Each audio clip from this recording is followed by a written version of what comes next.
Hello, my name is Rachelle Pablo. Yate Yeneshe Rachelle Pablo. I am from Gallup, New Mexico, known as Nane Joje. This is my curatorial debut here at 516 Arts, and it is When the Dogs Stop Barking. The title of When the Dogs Stop Barking comes from McKay Lewis's lithograph, Roxy Didn't Even Bark, and this piece addresses the humanitarian of Roxy, the family dog, who no longer barked or saw migrants as a threat.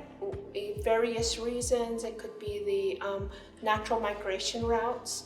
However, would bark at non-migrants, and this is in contrast with the inhumane treatment, the profiling that individuals endure. It was introduced to me that I would be working on the borderland region here, and being a lifelong resident of the Southwest, I had to bring in my indigenous lens, and how was I going to bring this exhibition together?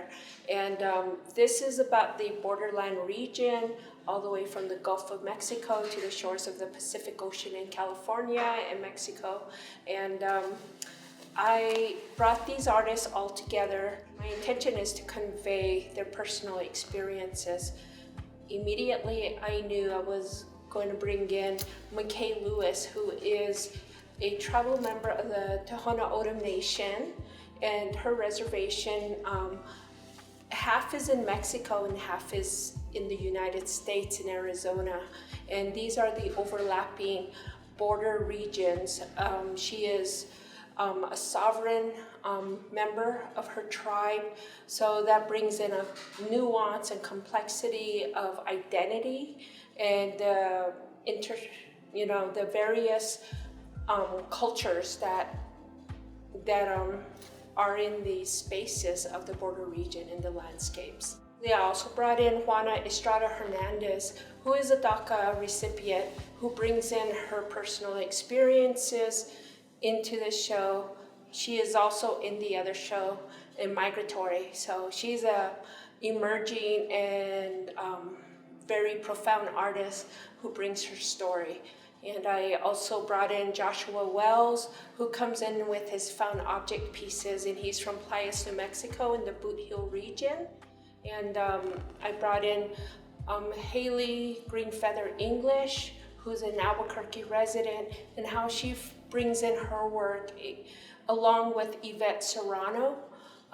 They both, their works came from the Fronteras Essex collective here in Albuquerque, who have addressed the borderland regions, the Free Them All campaign, the internment, incarceration of migrants that are entering the United States. All of these are not just of tragedy, but also addressing the spirit of migrants. Despite all of these aspects and obstacles that they face, they are still here. They're formidable, and they have grit.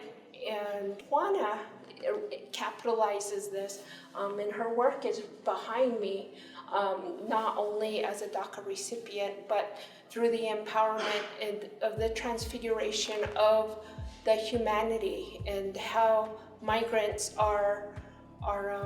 they endure a lot of stigma with her masks that are in her work, and how there's this transformation of perception and all that they endure.